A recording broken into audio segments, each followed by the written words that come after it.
Well, thank you all, and I get to introduce a guy who really needs very little introduction in our state, as we all know. So today I have the pleasure of introducing Mike Johanns. He has a unique background acquired through more than 30 years of service at virtually every level of government in our state. In legislative and executive branches and recognized worldwide as a leader in agriculture and development, he has successfully led large and complex organizations. His bipartisan approach has earned the respect of colleagues and constituents across the political spectrum. He was elected to the U.S. Senate in 2008 and served on a number of committees during his service. He served as the 28th Secretary of the U.S. Department of Agriculture, and during that time, he directed 18 agencies employing 90,000 staff worldwide and managed a $93 billion budget. Not only did he do that, but he served as our governor of the state of Nebraska. And his humble beginnings started in the public service in Lancaster County, as well as the city of Lincoln. And in my brilliance, I managed to skip over the part where I was supposed to introduce myself. So my apologies. So this is what you get when you have volunteer positions with inexperience. You get thrown in the mix. But again, Jess Baker with Nelnet Renewable Energy, native Nebraskan, and very excited and privileged to introduce Mike Johanns.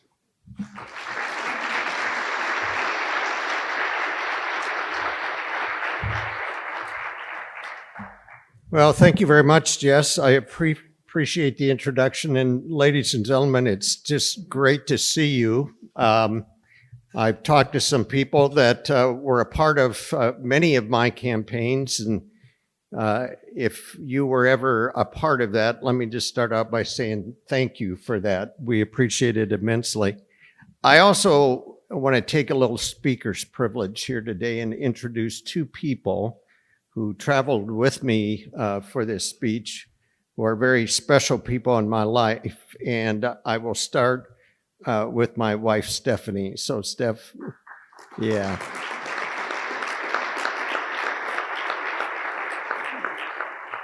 The secret to getting elected to these offices that have been mentioned, and I'll tell you that secret right now. You need to have Stephanie on your side.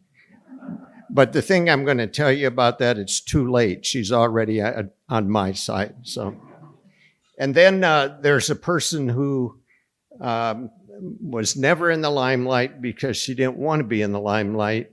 But literally, we worked together over 35 years. Before I started my public service career, I was practicing law right here in Lincoln. And I tell people that I hired her when she was 14 years old. So I want to introduce somebody who I've worked with for a long, long time, Sherry Carpenter.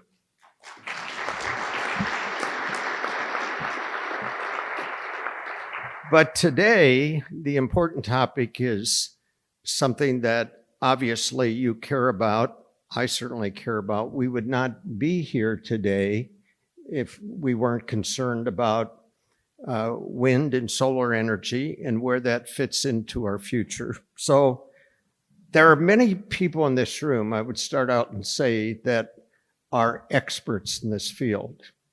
And I really don't hold myself out as an expert, but I want to say to you is after I left the Senate, one of the commitments I made to myself, number one, I was going to work in agriculture, and that's what I do today. All of my board work and speeches in some form or fashion relate to agriculture.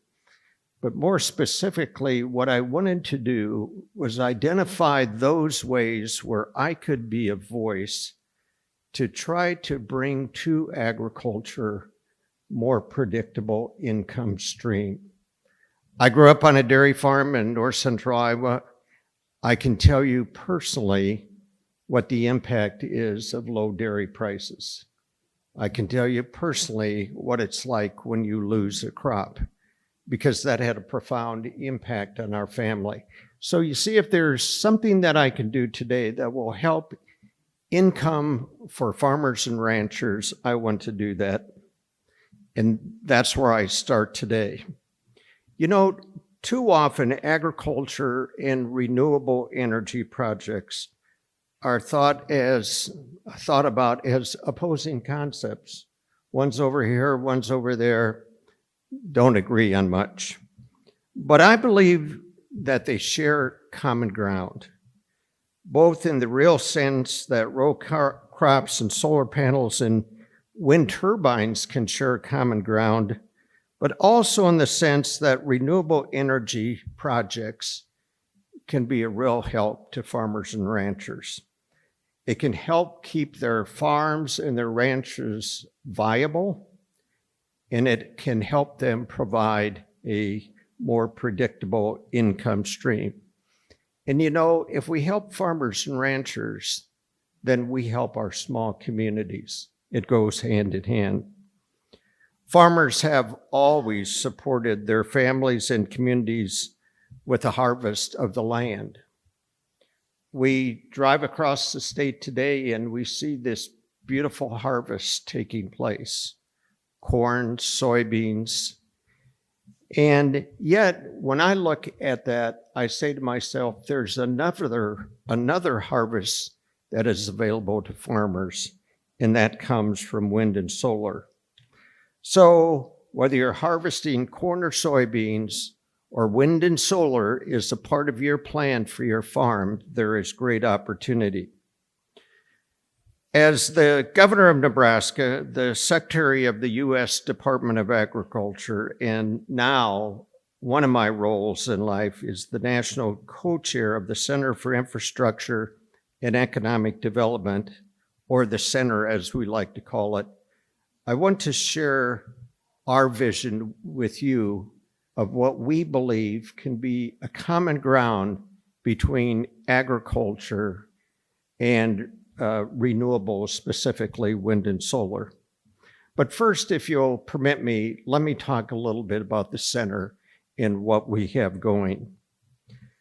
That concept of common good, working together, is at the very heart of what the center is all about. You see, we strongly believe that renewables have a place in our communities, that renewables have a place on our farms and our ranches. We also know that integrating wind and solar into a community has to be accomplished with a balanced policy. It can't be one-sided. We need to work together to make sure that everybody's issues are addressed and met. But we also believe, just like we think of our agricultural heritage, that we can leverage economic gain for the individual farmer and the rancher. Working with communities, wanting to achieve this balance really is what we are all about at the center, and it really is what our mission is about. Throughout my life, I've had the great opportunity to see the benefits that embracing emerging technologies the right way can bring to farmers and to their communities. From my time growing up on that small dairy farm to my career in public service, I've seen what technology can do. That's one reason I was eager to join the center as one of the three co-chairs. So who are the co-chairs? The co-chairs are, my fellow co-chairs are two really great people. I'm joined by former Iowa Governor Terry Branstad, who was governor of Iowa for many, many years. And as you know, I grew up on that dairy farm in north central Iowa. He has not only served his state, but he served our nation as the ambassador to China. Our third co-chair is a person that I have tremendous respect for. I got to know her when I was in the United States Senate, and that's U.S. Senator Heidi Heitkamp. She hails from a small rural town in North Dakota, and has long prioritized affordable, reliable, and clean energy development for rural America. So let's talk about where farmers are at today, because I think we have a little bit of a challenge headed our way. Looking at the economy today and the headwinds facing farm communities, the local economic benefits from renewables, I believe, are going to be a key diversification strategy for minimizing risk and preserving a prosperous future. I remember and know firsthand the ebb and flow of the farm economy. It's just a fact of life if you're involved in farming or ranching. However, current forecasts show that rising impacts are going to impact profit margins. In addition, in 2023, forecasts from the USDA show that net farm income will decline by 23%, which is bound to mean that our farmers are going to be squeezed when it comes to profits. Higher input costs, less income, that's a tough situation. Those projected losses threaten to wipe out some nice gains that we saw in 2021 and in 2022. At the same time, estimates are that production expenses will rise by nearly $460 billion. And we have a couple of graphs that illustrate this in graph form. So those are the times that we live in. But farmers do have at their fingertips choices that they can make to overcome these economic challenges. And in my judgment, ladies and gentlemen, wind and solar renewables are absolutely at the top of the list. But we face headwinds, remarkably so. Unfortunately, some local governments, for whatever reason, are of a different mind, and they're moving in a different direction. And they're throwing up roadblocks to halt renewables and the economic benefits that would be available to farms and ranches across our state, and for that matter, across our nation. Let me give you some statistics that illustrate the point that I've just made. As of March of last year, there were 121 local policies restricting new wind and solar projects across 31 states. That's a 17.5% increase over findings reported in September of 2021, according to Columbia Law School. Ladies and gentlemen, roadblocks are absolutely unnecessary because there are practical and balanced solutions that can help all of us get to a yes when it comes to finding common ground that benefits everyone. I also believe to the depth of my soul that landowners have the right to do with their land what they choose to do.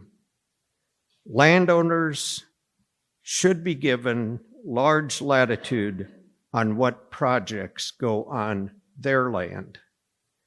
Property rights don't evaporate because we're talking about a wind and solar project. Other development projects, even ones without the positive, broad community benefit of renewable energy, don't see the same kind of regulatory interference that are often imposed on wind and solar. If a viable project is agreed to by landowners, developers, then shouldn't local governments join together to try to figure out how to get to yes, instead of throwing up roadblocks before the project is even conceived? Isn't it appropriate for local governments to work with that landowner to get to a yes that preserves property rights and respects the concerns of neighbors and the community so all can benefit. In challenging times, farmers rely on three factors amongst some others. The first one is flexibility. This is especially true of our smaller family-owned operations that don't have the flexibility that larger operations might possess. And they're going to be hit harder by declines in farm income and rising input costs. Minimize risk, diversifying their income remains an important tool whereby they can withstand the ebbs and flows of the farm economy. And then probably as important as anything I'm going to say today, they need consistent income, a predictable source of income that they can rely upon day in and day out. My father would often say he milked cows because it was the closest he could come to having a paycheck on the farm. And I saw the sacrifice that both my mother and father made to have that stable income. Well, in 2022 alone, Nebraska farmers, ranchers, and landowners earned about $17.6 million coming out of wind projects. And you know, ladies and gentlemen, no matter how you cut it, that is real money for Nebraska farmers and ranchers. And equally as important, it's real money for their communities. So farmers who lease their land for renewable projects also contribute to their communities in important ways. Renewable energy projects bring new tax revenue for local governments' budgets. Let me talk a little bit about what that means here in our state of Nebraska. In 2022, renewable energy projects alone paid about $17.3 million in property, state, and local taxes in Nebraska. And ladies and gentlemen, we're just getting started in our state in this arena. Additionally, I would mention that Google and Facebook built their data centers in Nebraska on the condition they receive carbon offsets that were eventually provided by projects in Dixon and Wayne counties. Not only did those communities receive the jobs and the investment and the stability that comes from those companies, but Dixon receives about $800,000 a year, while Wayne receives about $1.6 million a year in tax revenue. That money makes a real difference for those communities. For example, the Grand Prairie Wind Project in Holt and Antelope counties is projected to pay about $2.6 million in taxes to the counties every single year. So far, $3.87 million in Grand Prairie Wind Farm revenue has gone toward local schools. Many of the buildings in the district suffered from just being old. They weren't meeting the needs of the students or the community. In fact, the community, the district, was busing their children to off-site buildings. Imagine that. So thanks to money from the wind project, the school was able to renovate, adding new classrooms, including classrooms for special needs children, new state-of-the-art classrooms, a new music room, and it ended that busing program that I talked about. But beyond economic diversification, renewable energy projects can help to preserve the farmland itself. Maintaining the land for renewable energy ensures conservation of the farmland for future generations, keeping Nebraska, Nebraska. Projects allow the land to rest, to regenerate, similar to a longer crop rotation that we're all very familiar with, or a conservation initiative, which again, we're familiar with. Solar and wind operations function as a conservation strategy. A renewable energy lease preserves the land for 30 or more years, provides economic flexibility to the landowner, and prevents other types of development on that land that would not be compatible for agriculture. Now, let me, if I might, put a little focus on the center. The question I ask is, how can we help you? The Center for Infrastructure and Economic Development, again, we refer to it as the center, is designed to assist local leaders with balanced policy development and to assist them in finding common ground, a yes for everyone. And we do that without cost. We work with local governments who want to develop a balanced policy on renewable energy. And we provide them with multiple resources. For example, we provide examples of best practice drawing on policy experience from other parts of the state or other parts of the country. We provide access to policy experts who can address questions and concerns that arise in this process. We provide a database of balanced wind and solar ordinances. And through our teams, we provide a vast resource of information. The center staff can help you with policy that puts these standards and these best practices in place. One service that I'd like to specifically mention is ordinance review. The center will review your current or draft ordinance to provide feedback based on practices we've seen in ordinances across the country that have worked. We've already done multiple ordinances here in Nebraska, and we look forward to working with other communities. We do case studies. As an additional resource, the center has published multiple case studies on our website detailing the real-life results of renewables in rural communities across this country. These case studies and reports on decommissioning and drainage tiles are available for download on the website. We also offer a host of best practices to help guide local governments tackle common issues. Might be setbacks, might be shadow flicker, it might be panel height, it could be a whole host of other issues. We can provide expertise and assistance in these areas. But let me highlight just a couple more. In the area of setbacks, the greater the setbacks, the more agricultural land that is taken out of production. So setbacks are very important. The best practice is to create wind setbacks relative to the total height of wind systems plus 10%, and 250 to 500 feet for solar, both measured from the nearest corner of an occupied building. There will be a day where the project is ready to be decommissioned. We are very mindful of that time.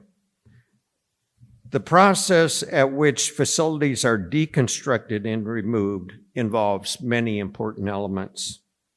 Reasonable timelines for decommissioning so the job can be done right. Abandonment determination of 1 year following no power generation. Appropriate financial assurance mechanisms so people are assured that there is financial backing there. And removal depth to 4 feet below the ground surface. Shadow flicker is something we hear a lot about in these projects. It's the rate at which wind blades block sunlight on an occupied dwelling. Best practice is to establish mitigation efforts must be made to reduce as much as possible the amount of shadow flicker on neighboring residents. We can provide the expertise to help determine how that is to be done. Height restrictions for solar. Height requirements can potentially be a tremendous burden and additional costs if the minimum heights are too high. It's a way, quite honestly, of regulations making it impossible for a solar project to occur. The best practice is to have a minimum height requirement of around 2 to 3 feet from the ground surface, and height maximums must take into account the panel site when it's at full tilt. Battery energy storage systems. These systems are an emerging element in the solar space. The best practice is to create siting standards within your solar ordinance and ensure those standards are as similar as possible. I mentioned earlier that we offer a vast resource of expertise. We have people here with me today, and I want to assure you they are here to help. Collectively, our teams have experience with renewable energy policy and zoning. They have experience in the daily challenges that local governments face, having served in local leadership themselves. So looking at our Nebraska team, Gail Geese, who is managing the Flickr, Gail, give a wave there, has been involved in local politics since 2012. After serving 6 years on the city council, Gail was elected mayor and is currently serving in his second term. I had the mayor's job once. It's a great job. Jim Smith is the Nebraska policy advisor. Jim, give a wave. To the Center for Infrastructure and Economic Development. Jim offers strong state and local insights based on his time as a Nebraska state senator. Jim, I like Nebraska state senators so much, I married one. So. He chaired the Transportation, Telecommunications, and Revenue Committee while he was in our unicameral. In addition, Jim has 25 years of experience in nearly all aspects of electric and gas utility operations and management, working in both the investor-owned and public sectors of the energy industry. He is also an accomplished entrepreneur, small business owner, serving on local planning and zoning commission, and knows the challenges. Ladies and gentlemen, let me just wrap up with a couple of thoughts. Common ground for renewables in agriculture is possible. In fact, I would say it's a must. We know how to make wind, solar, and crops work together because they do work together. They can work together. In the coming months and years, some farmers will plant corn or soybeans on their land, just as we have done for generations. Others will set aside some of their acreage for solar or wind projects, and each will have a harvest. Both will yield a harvest. They'll continue to let the land produce for their families, continue to protect their investment in farmland so it pays off for future generations. Men and women who farm and ranch are just as committed to feeding and clothing and providing energy to the entire world as my mom and dad were, as my ancestors were. We should commit ourselves to continue to support them and benefit from the growth and the prosperity that working together on common ground can provide for all of us. Thank you very much.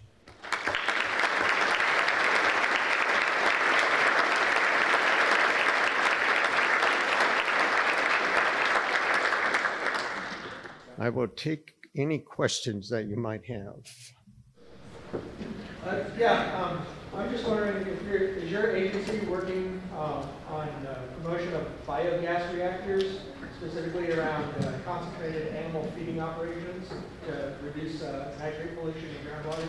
Yeah, here's what I'm going to do with your question. These folks that I introduced are going to be here all day with you. Stephanie and I have to jump out of here at some point to catch an airplane, but I wave your hands again, and I want you to ask those kinds of questions to them to make sure you get good information about what they're doing and where it's at and this and that. So if you don't mind, I'll toss the question to them, and you're going to get a better answer than I could give you. Oh, yes, ma'am. Hi. I wanted to know, I know around the country, there's been some statewide solar siting and, policy, but doing it county by county seems a little exhausting at times. But I know, I wanted to get your opinion on what do you think about solar scorecards for counties that are trying to implement solar. Lynn County, Iowa just did a solar siting scorecard where they're citing core and sustainability ratings, setbacks, good neighbor policies so that you're paying if you displace tenant farmers, adjacent farmers, and then they're scoring labor. So if you're using local labor in the community to build those things. What do you think about all of those issues being covered under a scorecard and then having a way to kind of coalesce environmental neighboring folks that are upset, might not like it, and labor? Here's a couple of thoughts. Then again, I'm going to encourage you to talk to the expertise that I have with me today. But coming from the standpoint of a local government official, I started as county commissioner, city council member, mayor. I have a tremendous passion for local government because they're so close to the people. And I can tell you that from experience. So if somebody didn't like what I was doing as mayor, all they had to do is pick up the phone and call me or stop into my office. A little harder to make that happen when I'm out in Washington, D.C. as the United States Senator. So I just have tremendous respect, and I really celebrate the fact that we have good people who want to do that kind of job. Getting specifically to your question about scorecard, of course, it's all going to depend on what's on the scorecard and whether that scorecard really is relevant to the project and what you're trying to achieve with the project. So, a little hard for me to answer just because I'd need to look at the scorecard and offer a thought. These guys may have a little more specific thought than I do, but that's what pops out to me, obviously, is just the whole question of what you're trying to score and what relevance does it have to the project in question. So, yes, wind developers and solar developers are the 800-pound gorilla in the room. We've worked with them, and they ignore the contract. How do you want to rectify that? We don't want them to ignore the contract. I mean, yeah. Here would be a thought. I think we all have to figure out how we're going to work together on this because it's in our best interest that we never have a person who stands up in an auditorium and says, you don't work with us or you don't pay attention to the contract or whatever. We want to do everything we can to facilitate a balanced approach, and that's what the center is about. And that's what our expertise is about. We bring people to bear who have seen the ups and the downs and the controversy surrounding projects. So our goal is to be a facilitator as the center. Our goal is to try to figure out how we bring people together to get to a yes and get the project done. But I will tell you, most importantly for me, just on a personal level, I would not want a situation where somebody like you stands up and says, your folks aren't living up to the contract. Not acceptable to me. Yes, sir. When the crop that you're producing, the resource that you're harvesting is corn, you need infrastructure to be able to take your crop to market. And that might be, grain elevators and trains. When the harvest is clean energy, we also need infrastructure to bring that to market. Do you have comments or thoughts on transmission in Nebraska or other states across the plains? Yeah, transmission is a very, very complicated issue, but you're 100% right. Me building a wind or solar project somewhere where I can't move that harvest is really meaningless. And in all likelihood, it's not going to happen. If we are truly serious about development of wind and solar, this very complex issue of transmission has to be solved. It has to be dealt with, or we won't be getting the best advantages of wind and solar around our country. So pretty straightforward response to a very complicated issue. But if you don't solve that problem, guess what? You don't get the wind and solar project. I really appreciate your message and all the work that you've done, and it's great to see Stephanie here with you. But I do have a question. The question is, how do we get a farm bill passed that includes the things that you're talking about today? Mm-hmm. You know, I was just in, I left home last Tuesday. I went out to California to give a speech. I went to northern Florida to give a speech, and then I came up here. So I've really been on the circuit, especially this last week, and a lot of my speeches involved the Farm Bill. And I could get the next set of slides out and do a Farm Bill presentation, believe me. Here's what I would say about the Farm Bill. The Farm Bill this time is, it's the first $1 trillion Farm Bill. It's $1.5 trillion when it's all said and done. 84% of that will be in the nutrition category, primarily in the SNAP program, the old food stamp program. And boy, I look at what's going on, especially on the House side, and I'm just kind of scratching my head. John Bozeman, a good friend of mine who is the ranking member on the Senate Ag Committee, so he'd be next in line for chair if Republicans would gain the majority, said just a couple of days ago, look, let's just quit messing around. It's time for a 1-year extension. And it's possible, just to be very blunt with you, that we will see extensions, if those can get done, just until the political climate kind of settles down some and there's better prospect of getting the Farm Bill done. So when people ask me, Mike, can we get more of this and more of that into this Farm Bill? I think, again, speaking just candidly, I think the powers to be in Washington, the Senate Ag Committee, the House Ag Committee, are going to do everything they can to kind of keep this as streamlined as they possibly can, under the fear that anything that might be somewhat controversial might send it in a different direction. Now, whether this would be included in that thinking is, I don't know. To me, and you know my political background, this seems like a no-brainer. I mean, extra income for farmers and ranchers, wow.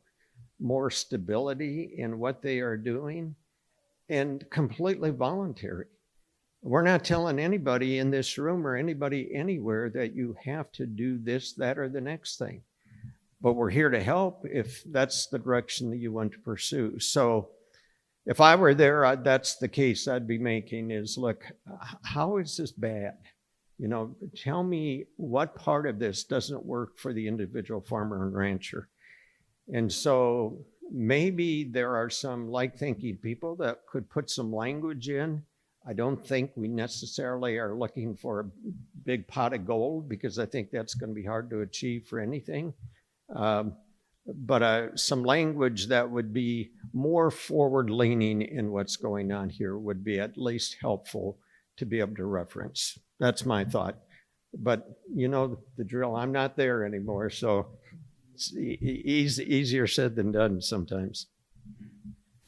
Mike, the depth of political division or partisan division in this country has really become troubling. And I think we've certainly seen instances where wind and solar development has been kind of engulfed in those partisan battles. And be interested in your perspective on how we can keep wind above that fray, because it's It's destructive.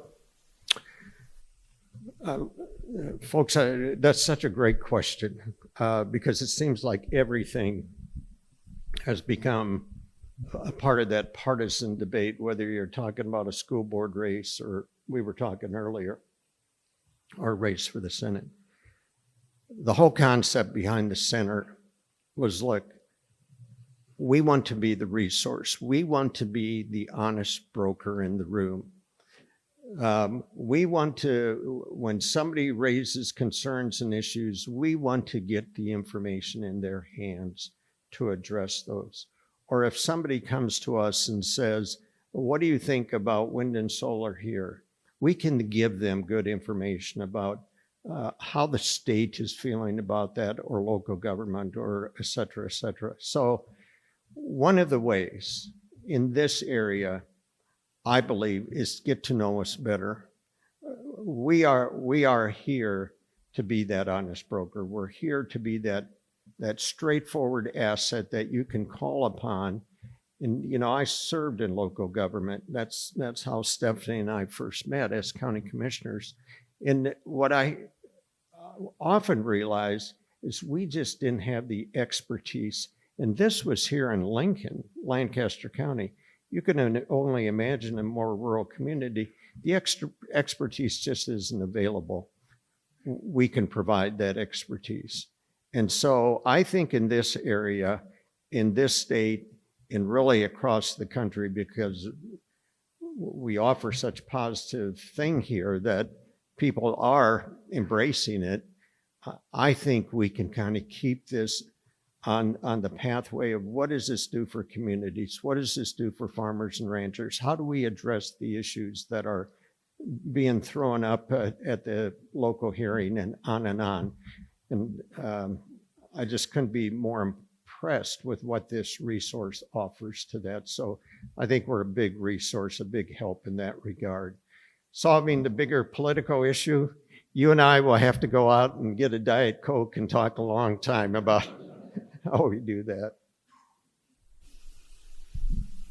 Yes, I wondered to what extent the center is involved with the Inflation Reduction Act and EPA grants that help to pay for some of this.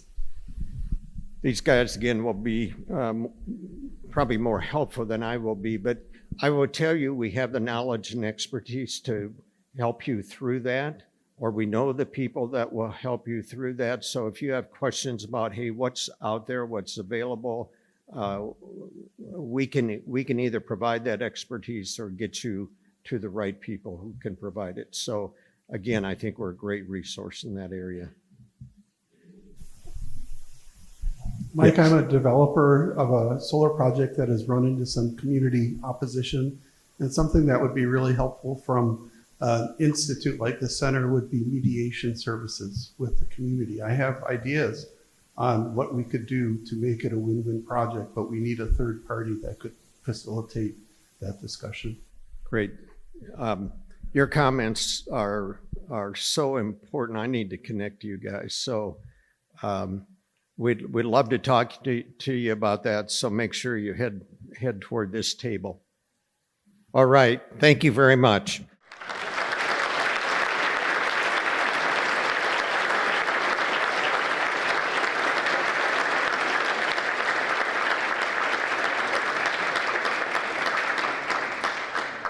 Thank you, thank you, thank you.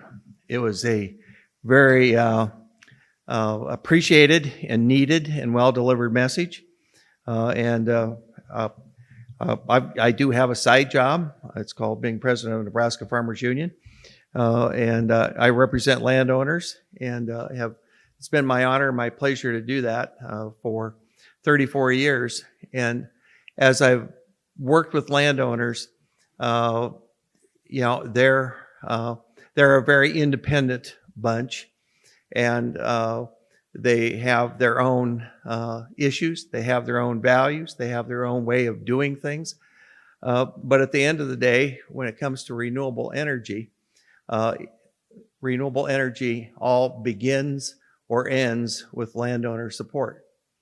And so we need to keep that landowner focus, in my view, and that's part of the reason I do this, is to make sure that the farmers and ranchers' interests and perspectives are taken into account, and that we are sensitive to their needs. And so part of the things that we're trying to do in this particular conference is also identify different kinds of ways of approaching communities, different ways of working with landowners, and the models that we use are important, and they do make a difference, and they do have different outcomes depending on what the model is. And so at the end of the day, if we can find ways to help, in our view, spread more economic benefit around to more members of the community, that is a positive step forward. So as I said earlier in my remarks, Nebraska has come a very long ways.